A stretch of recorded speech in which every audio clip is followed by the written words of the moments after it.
Angie, Marjorie, Salomé, Rodríguez Torres, Rodríguez Cruz, Mayuri y toda la gente linda que está detrás de la pantalla. Muy bien, muchachos, el día de hoy vamos a hablar sobre la historia. Miren, vamos a partir de lo siguiente, ¿ya? Si yo te digo que nosotros somos resultado del pasado, eso es sin cuestionamientos. Eso se da sin cuestionamientos. Nosotros somos consecuencia del pasado. Desde, por ejemplo, por qué hablamos español, por qué en Brasil se habla portugués, por qué en Estados Unidos y Canadá se habla inglés. O podríamos decir, por ejemplo, por qué el Perú, nuestro país, tiene la conformación territorial que tiene ahora. En un mapa tú lo ves, por qué tiene esa forma, por qué tiene esos límites. Todo tiene que ver con la historia. Si yo te pregunto a ti, por ejemplo, ¿por qué en el español que hablamos nosotros hay arabismos? Hay más de 4.000 arabismos, por si no lo sabías, y el 50% a más son palabras de origen latina que vienen de Roma. Entonces, si te das cuenta, todo tiene que ver con el pasado. Todo, sin excepción, jóvenes. Puedo poner muchos ejemplos, pero ojo, nosotros somos consecuencia del pasado. Eso no se puede discutir. Mira, desde lo más trivial, por ejemplo, cuando la selección juega al fútbol, muchas veces contra Chile, hay una especie de sentido de revancha, ¿no? En esos partidos de fútbol. La pregunta es ¿por qué? Bueno, hay algo que nos hace recordar eh, este tipo de competencias, ¿no? Parece ser que ahí opera una especie de memoria histórica. Y jóvenes, sí, pues yo me acuerdo que mi padre siempre decía, y creo que lo decían muchos en su época, que se puede perder con todos menos con Chile, ¿no? Entendiendo que, bueno, hay una especie de espíritu, pues ahí, ¿no? Que permanece en el tiempo. Ahora, la gran pregunta es, profesor, entonces, ¿qué es la historia, pues? ¿Qué es la historia? Entonces, eh, la historia básicamente es, bueno, una ciencia social porque estudia la sociedad. Recordemos que la sociedad como tal también es motivo de estudio. Y las ciencias que estudian a la sociedad se le llaman ciencias sociales. Entonces, la historia es una de las tantas ciencias sociales, porque ahí, en ese grupo de ciencias, está la sociología, antropología, la economía, la lingüística, ¿no? Entonces, hay muchas ciencias sociales, pero la gran pregunta es, si las ciencias sociales estudian a la sociedad, ¿no? La pregunta es, ¿qué aspecto de la sociedad le interesa mucho a la historia y al historiador como profesional, ¿no? Le interesa el pasado, porque como ya te dije, no podemos entender el presente de la sociedad sin el conocimiento del pasado. O sea, no podemos conocer el presente de la sociedad, no podemos entender a la sociedad sin el conocimiento del pasado. Mira, te voy a poner un ejemplo un poquito más duro. A ver, yo muchas veces lo comento esto y muchos se quedan sorprendidos. El Perú es un país que tiene muchas lenguas. Hay, en total, hasta lo que yo entiendo, son 48 lenguas. Hay 48 lenguas, ¿ya? Antes de que lleguen los españoles, aquí en el Perú se hablaban muchas lenguas y predominaba oficialmente la lengua quechua, o runasimi, como se le decía en el Tahuantinsuyo, ¿no? ¿Tienen alguna idea de en qué departamento actual o en qué zona del Perú, que es ahora un departamento, o en qué departamento actual nació el quechua? ¿Tienen alguna idea, jóvenes? Ah, excelente, Marlon, una de señas. Claro, la mayoría va a decir Cusco, Ayacucho, ¿no? El sur del Perú. No, jóvenes. Adivina, el quechua tiene su origen en la parte o en la costa central del Perú.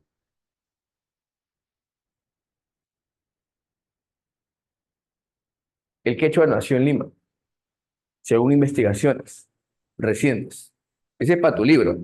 Ya, ahora yo te hago una preguntita, por si no lo sabías. Claro, si tú investigas ahí, googlea, ustedes están ahí en red, googleen. El quechua nació en la costa central del Perú. Es más, hay todavía discusiones si se dice todavía que Caral puede haber sido un pueblo que, bueno, aunque esa discusión todavía sí, pudo haber hablado quechua o una especie de proto-quechua. Pero bueno, les aclaro, ¿eh? Claro, esa es la costa central, entre Ica y Lima, sur de Lima. Es más, hay algunos que plantean que es el norte de Lima, pero es la costa central, ¿ya hijo? Y ojo, la teoría es que más probable es que haya sido en Lima que en Ica, por si acaso. Ya, muchachos, interesante aporte de quién, de Jordan, ¿no? Ya, es en la costa central, en la costa central. Y lo más probable es que haya sido Lima, por si acaso. Entonces, el quechua nació en Lima. Ya. Ahora, yo tengo una preguntita. El, ¿Cuál es la ciudad con más quechua hablantes que hay en el Perú? ¿Tienen alguna idea?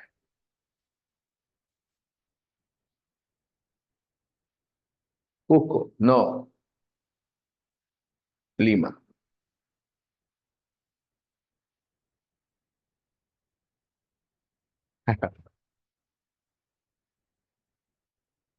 A tu libro, ¿ah? Apúntalo bien, ¿eh? Excelente, muy bien, Jonathan.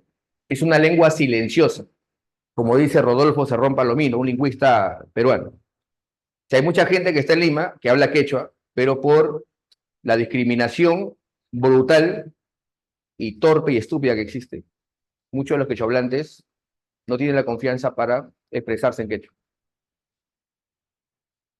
¿Mm? La gran pregunta es, ¿por qué la gente que está en Lima, cuna del quechua, no tiene la confianza para hablar en quechua? Hay que revisar el pasado, pues. ¿Qué pasó? Mi abuela era quechohablante. Me acuerdo de mi abuela que tampoco no usaba mucho el quechua, pero sabía quechua, era bilingüe. Y esos jóvenes, eso de ser bilingüe es una genialidad. Eso es algo, bueno, que es un plus, ser bilingüe. Pero lamentablemente no tenía la seguridad para expresarse públicamente en quechua.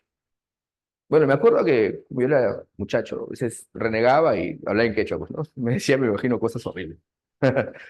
Pero sí, pues, así es. Ahí está, pues, muchachos. Ahí está para que vean, pues. ¿Ah? ¿Cómo te quedó el ojo? Limeñito de cápsula, de burbuja. ¿Mm? Bueno, aunque en esta sala hay de todo el Perú, ¿no? Pero les pongo solamente un ejemplo, ¿no? Entonces, bueno, hay que averiguar qué pasó para qué, hay que saber qué pasó antes para entender lo que pasa ahora, pues. ¿Mm? Así es, pues, muchachos. Claro, eso ya es, bueno, poco a poco ustedes saben que las lenguas se diseminan y se forman dialectos. Y esos dialectos van poco a poco, pues, singularizándose, ¿no? Sí, sí, sí, eso es cierto. Claro que hay mucha gente que está en provincia. Disculpen, muchachos.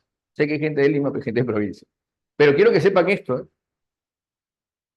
que es importante saber. Bueno, entonces, muchachos, para entender el presente hay que conocer el pasado, pues, ¿no? Y a veces la ignorancia del pasado hace que la gente actúe mal, en este caso la discriminación. ¿Mm? Muy bien, vamos a poner acá rapidito entonces qué es la historia, ¿ya? Entonces, como te dije, ¿no? Hay una relación, para el historiador, hay una relación permanente entre el pasado con el presente. Si queremos entender el presente, hay que conocer el pasado. Hay que saber qué pasó, qué ocurrió en el pasado para entender el presente.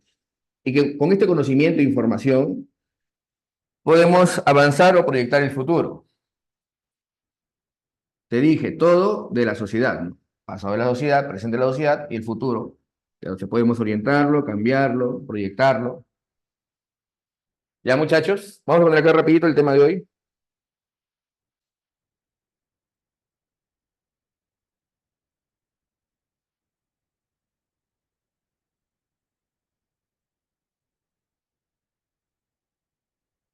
Bueno, la historia es una ciencia social.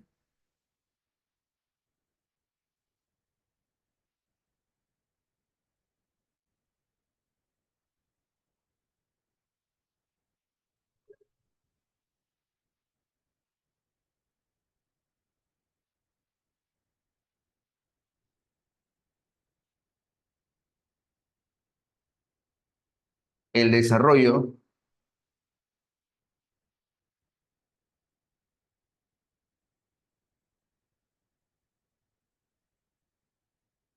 de las sociedades en el tiempo.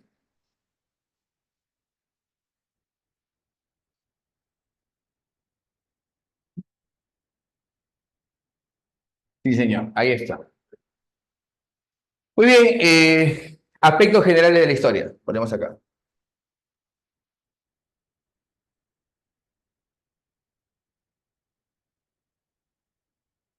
Aspectos generales, ¿ya? Número uno. Rapidito, muchachos. Primero, hay una relación permanente entre el pasado, el presente y el futuro. Hay una relación permanente entre el pasado, el presente y el futuro. Ponemos acá rapidito. Para el historiador, hay una relación permanente entre el pasado, presente y futuro.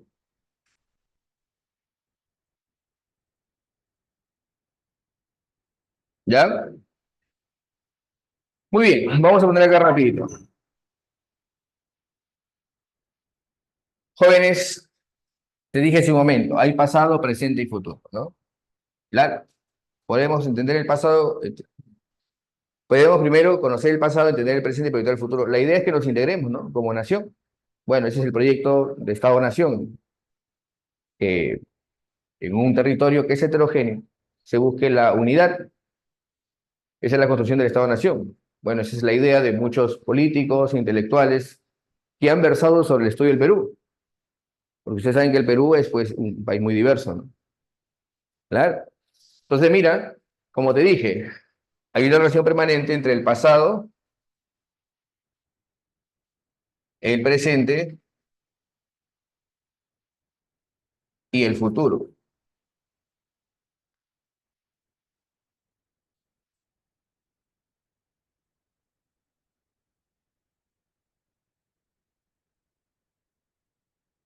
Ya, acá tenemos entonces pasado, a conocer el pasado, entender el presente y proyectar el futuro, ¿no? Conocer el pasado para entender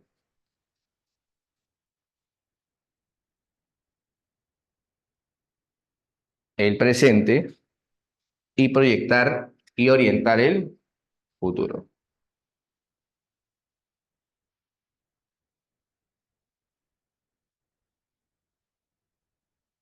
Ya está. Muy bien. Muy bien, muchachos. Ahí está, pasado, presente y futuro, ¿ya? ¿Estamos bien, muchachos? Muy bien. También recordemos que para algunos historiadores, bueno, el objeto de estudio de la historia son los hechos históricos. Otros hablan de que el hombre como un ser social, ¿no? Es el objeto de estudio de la historia. Pero para el caso de San Marcos, hablamos de los hechos históricos. Y vamos a aclarar que es un hecho histórico. Un hecho en el pasado, o ocurrido en el pasado, no es necesariamente un hecho histórico. Y para entender que es un hecho histórico, primero hay que aclarar que es un hecho. Un hecho es un acontecimiento, un suceso, ¿ya? Que se produce en un espacio y en un tiempo determinado. ¿Estamos bien? Un hecho que sería un suceso, un acontecimiento que se produce en un espacio y tiempo determinado. ¿Estamos bien?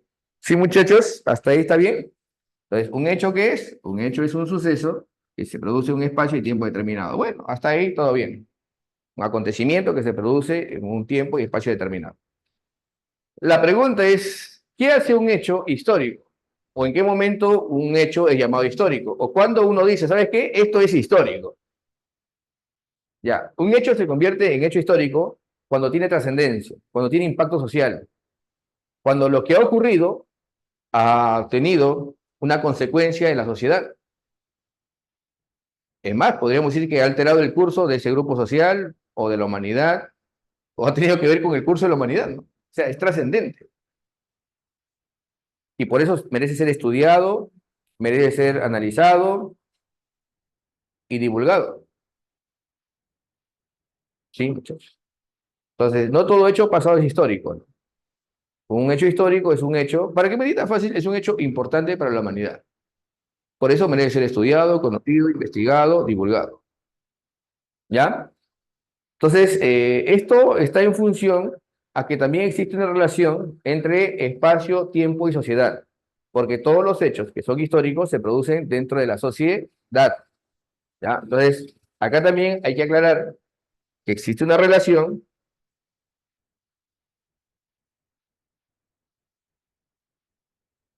espacio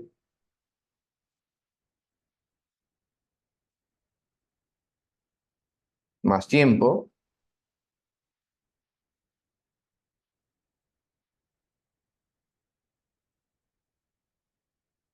más sociedad.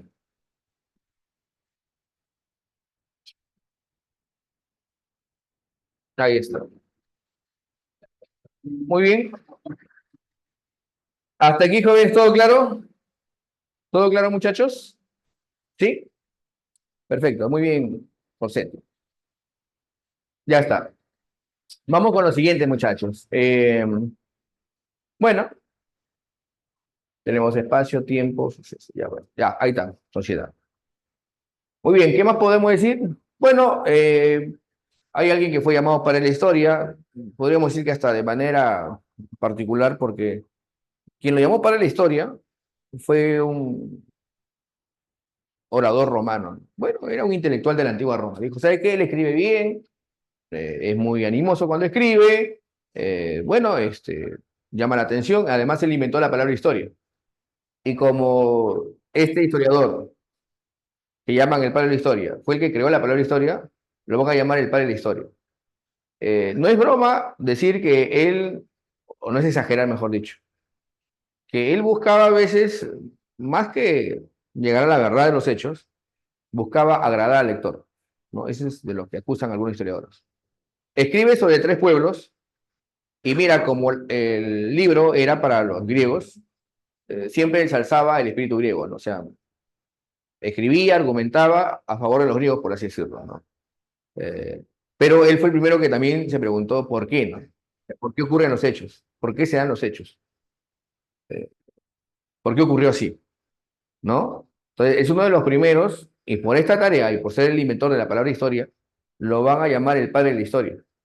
¿Ya? Él se llama Herodoto. De manera tradicional, por eso se dice que el padre tradicional de la historia, ¿quién es? Herodoto, pues, ¿no?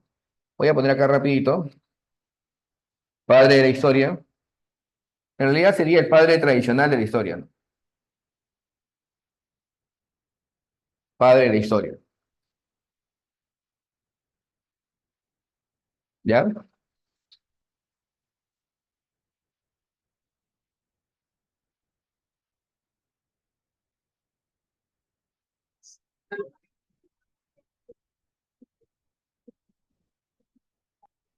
Padre de la historia, ¿ya? Entonces, acá tenemos a Herodoto de Halicarnaso.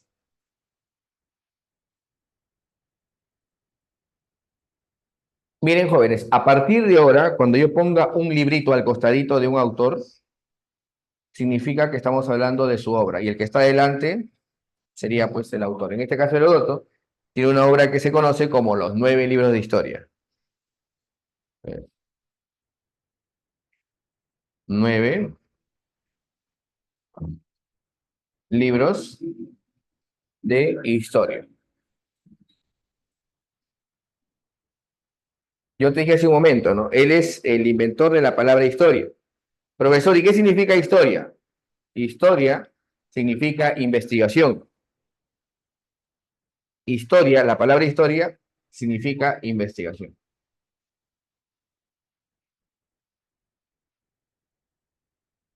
Muy bien, muchachos. Seguimos. Con el tiempo, jóvenes, surgió un historiador, considero yo, y muchos historiadores, que es más importante que Heródoto. Él decía que el objetivo de la historia no es buscar al lector, ni buscar, no sé, pues, que la historia sea bonita, ¿no?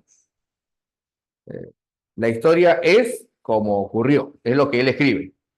Y es más, da a entender de que si el historiador se va a parcializar, que sea con la verdad, pues. Claro, porque tú no puedes crear la historia, porque esas licencias pues la tiene la literatura, por ejemplo, ¿no? El literato puede crear la historia, la trama, pero la historia no puede hacer eso, si no, no te acercarías a la condición científica de la historia. La historia tiene que ver con la investigación y el conocimiento de lo que realmente pasó. Si no, no sería histórico, pues, o no sería historia, no sería conocimiento histórico. Pero hoy en día la historia está modificada. Ya, eso que tú dices se llama historia oficial. Sí, es cierto, de repente interesante la reflexión que nos hace Fossetti, ¿no? Que la historia está modificada. Sí, la cuestión es que la tarea del historiador es desentrañar esto, ¿no? Por ejemplo, mira, te voy a poner un caso, ¿ya? Eh, a inicios del siglo XX se decía que todo lo que se encontraba en el Perú, que eran huacas o restos arqueológicos, eran de los incas. Todo el mundo decía que eran los incas. Pero leyendo las crónicas, investigando los arqueólogos, con el tiempo descubrieron pues que existieron unas civilizaciones más antiguas que la Inca. Entonces llegaron a la conclusión de que Perú fue un territorio bendecido por muchas civilizaciones. Lo llaman el país de las 1000 civilizaciones, por así decirlo. Yo cuando estaba en el colegio recuerdo muy bien, eh, me decían que la cultura madre era Chavín, le llamaban la cultura matriz, la cultura madre. Y con el tiempo pues encontraron a Caral, Ruth Chadi en los años 90, hace investigaciones allá en Supe, o sea, en el norte de Lima, ¿no? Y llega a Caral y encuentra pues esta civilización. Entonces,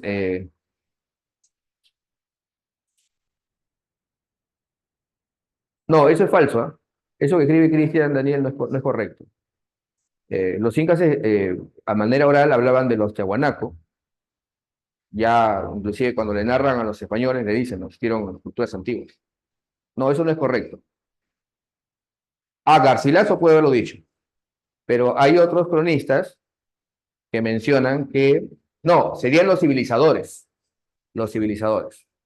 Pero hay cronistas como Bernabé Cobo y otros, también Martín de Muro, recuerdo muy bien, que hablaban de Tiahuanaco, que más Pedro Cisa de León. Cuando llegan a Tiahuanaco, recuerdo muy bien esta historia, que los incas, ¿no? En realidad Hatun Runas, ¿no? Pero le dicen, ¿sabes qué? No, eso existía antes, que es muy remoto, muy antiguo, ¿no? Sí, ¿cómo es de verdad? Porque en el colegio.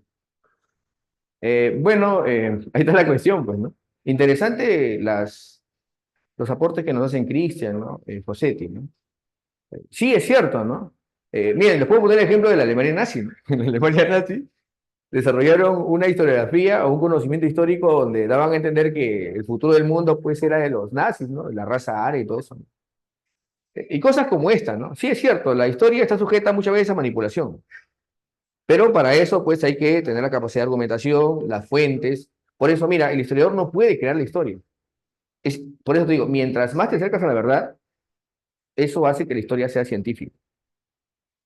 Entonces, saber lo que realmente pasó, los hechos, tal y como pasaron. ¿Vamos bien, muchachos? Entonces, que quede claro eso, muchachos. En la historia puede haber muchas discusiones, hay historiadores que acercan a la verdad, otros que dicen hacer historia y no hacen historia. Entonces, pero eso se llama discusión historiográfica, ¿ya? Y eso, por supuesto, es más, algo más profundo de la historia que para los efectos de San Marcos no piden, es propio de la carrera. ¿Ya? Sí, muchachos. Hay una historia que se llama historia oficial, que es la que quieren pues que tú conozcas, que sepan, la que se difunde muchas veces a nivel oficial, ¿no? Por eso le llaman historia oficial, ¿sí? Uf, aquí hay muchas cosas que decir, por favor. Uf, me cansaría. Pero para los efectos de la clase, quiero que recuerden esto, ¿no? Hay un historiador que se llama Tucídides, ¿ya? Y quiero que recuerden esto. Tucídides dice un momentito, Heródoto escribe sobre los persas y sobre los egipcios de una manera pues muy desconsiderada.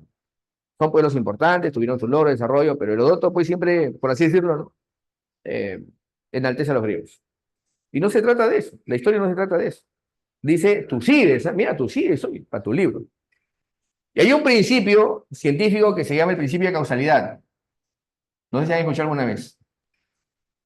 El principio de causalidad es relación entre causa y, ¿se acuerdan? A ver, ¿quién me dice? Relación causa, principio de causalidad, causa-efecto. Efecto. Claro, que causa-efecto, pues. Ya, entonces, este es un principio científico, ¿ah? Relación causa-efecto. Ya ustedes lo van a ver en física probablemente o en otras ramas de la ciencia. Pero les aclaro, causa-efecto. Ya. Tú sigues un momentito. Para entender el desarrollo de los hechos, mira lo que va a decir tú sigues. Primero hay que observar sus causas, porque posteriormente al desarrollo de los hechos, siempre hay consecuencias. Y no se puede entender todo sin sus causas y consecuencias. Pregunto, ¿qué principio está utilizando Tucídides? Principio de causalidad. Principio de causalidad. Yo tengo una pregunta. Tucídides está utilizando un principio científico para aplicarlo a la historia. Es más, si ustedes miran, muchos profesores hasta ahora, cuando desarrollan un tema, hacen esto, eh, que es el principio de causalidad, causa, desarrollo, consecuencias.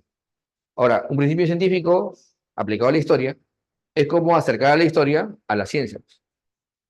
Por eso es que se dice que Herodoto, a pesar de que es el patriarca de la historia, tuvo su importancia, por supuesto, ¿no? El primer historiador con significancia científica o aproximación científica fue Tucídides. Tucídides. Y él hace un buen trabajo en su obra que se conoce como La historia de las guerras del Peloponeso, donde analiza las causas, por qué se produjo la guerra, y las consecuencias o el impacto que tuvo en todo el mundo helénico. Entonces, este trabajo, jóvenes, es considerado como el primero que tiene una aproximación científica por el principio de causalidad.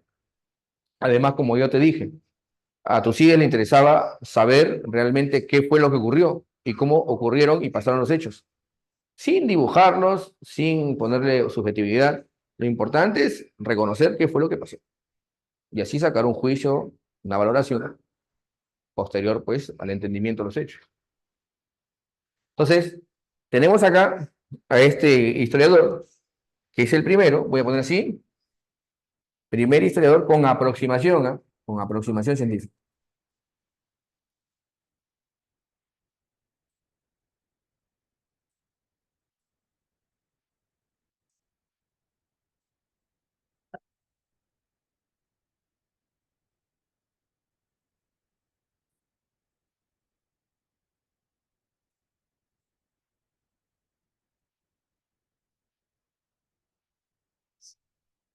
Ya, este historiador se llama Tucídides y su obra se llama Historia de las guerras del Peloponeso.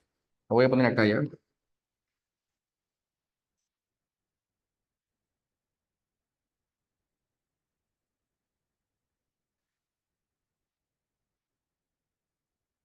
Este historiador se llama Tucídides.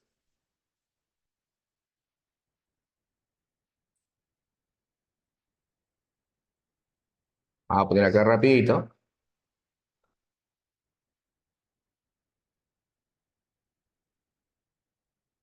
La historia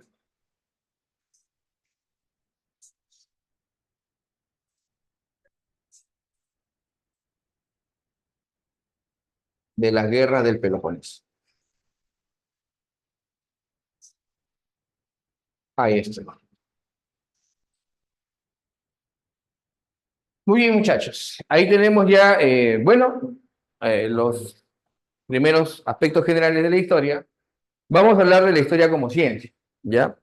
La historia es ciencia porque estudia, analiza, compara, encuentra causas, plantea hipótesis en relación a los hechos.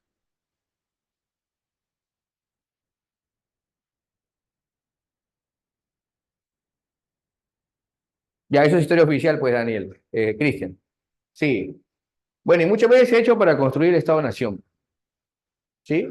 Por si acaso. Sí, pues dicen, tal historiador dijo, oh, perdón, tal general dijo esto antes de su victoria. Y le preguntan a la fuente, dicen, bueno, eso lo escuchamos de sobrevivientes de la batalla, dicen, ¿no? Pero, o sea, y ese sobreviviente ya está muertito, entonces, ¿qué certeza puede haber? Pues no. Sí, bueno, ahí también hay que ser bien riguroso. Que sí es cierto, muchos datos, informaciones se han construido en base a referencias, del cual no existen fuentes. Es como, no sé, decir que todo lo que está en las crónicas eh, fueron narrados realmente por los incas, ¿no? O no sé, pues, ¿no? A ver, me acuerdo de una carta que escribe Roque Sáenz Peña, donde describe lo que pasó, pues, en el Morro de Arica, pues, ¿no? Bueno, en fin, hay mucha información ahí, pues, ¿no? Pero bueno, continuamos, muchachos. Como les dije, la historia es ciencia, continuando con la clase. La historia es ciencia porque estudia, analiza, compara, encuentra causas, plantea hipótesis, principalmente de los hechos.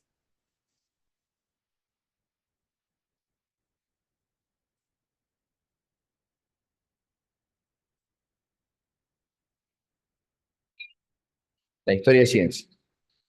¿Por qué ciencia? Bueno, estudia, analiza, compara, encuentra causas, plantea hipótesis. Ay, María.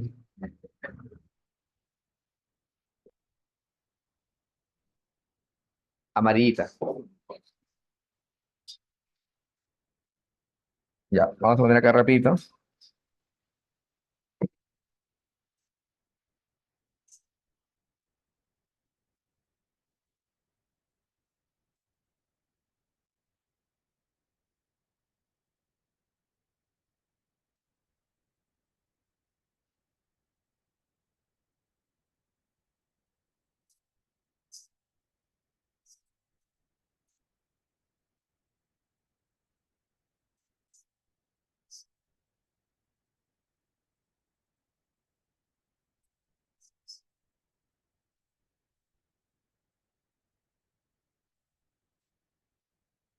Ya. Tiene método, tiene. Ay, muchas gracias. Tiene un profesional a dedicación exclusiva, ¿no? Y muchas cosas que, por supuesto, tiene la ciencia. ¿Ya? Que te dije, la historia forma parte de esas ciencias que estudian en la sociedad. Se le llaman ciencias sociales. Muy bien. Ahora, en relación, profesor, ¿qué estudia, analiza y compara? Bueno, los hechos históricos. Ya aclaramos que son los hechos históricos.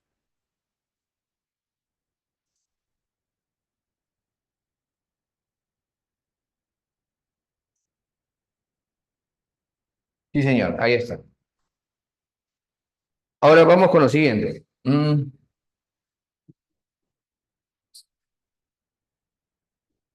Jóvenes, hay un historiador que se llama Braudel, Hernán Braudel, y Braudel, influenciado por el marxismo, recordemos que Carlos Marx tiene una visión de la sociedad, de la economía y la política.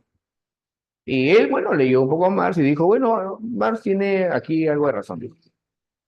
Entonces, hay una estructura y hay una superestructura. Son tesis del marxismo, ¿ya? Y muchas veces la superestructura se construye sobre la base de la economía, que es la estructura. Entonces, él dijo, un momentito, en la historia podemos abordar el estudio de los hechos a partir, decía, de tres dimensiones, ¿no? Lo que él va a llamar el acontecimiento, que se produce, dice, dentro de una coyuntura. O sea, no se puede entender el acontecimiento que se produce o el hecho histórico si que no se entiende la coyuntura o el contexto donde se desarrolla. Pero esa coyuntura forma parte de una estructura. Entonces, él dice que hay tres dimensiones en la historia. Y los historiadores dijeron, bueno, eso sí es válido. Y fue utilizado como base del método para entender los hechos y el desarrollo de los hechos o los procesos históricos. Entonces, estas dimensiones de la historia, vamos a poner aquí, San Marcos lo ha preguntado, ¿no? Vamos a poner acá dimensiones de la historia, ¿no?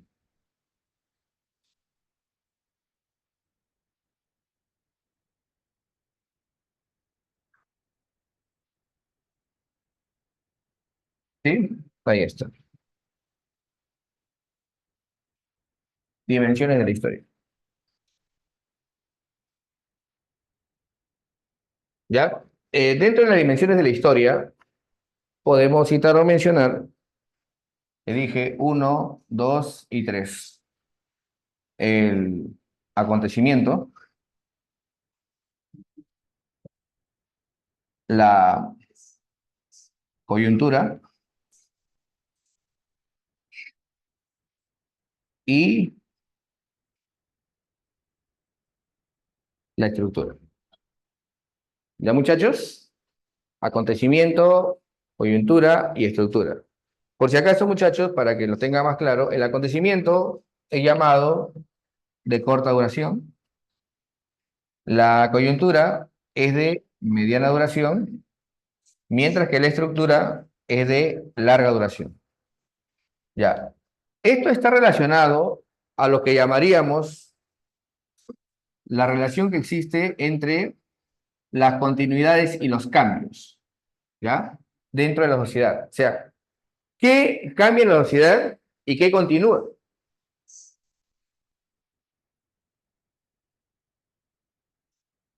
A ver, te voy a poner un ejemplo a nivel mundial y debemos a un ejemplo peruano, ¿ya? Para que me entiendan. A ver, ¿ustedes han oído alguna vez que antes de que estalle la Primera Guerra Mundial, asesinan al heredero de Austria-Hungría? ¿Sí? ¿Se acuerdan de esto, muchachos? El archiduque, muy bien, Cristian Daniel. Al archiduque Francisco Fernando. ¿Se acuerdan? Lo matan. Pero tú eres inteligente y tú eres audaz. A ver, matan a uno y se matan, ¿qué? ¿15 millones? ¿Qué fue, mano?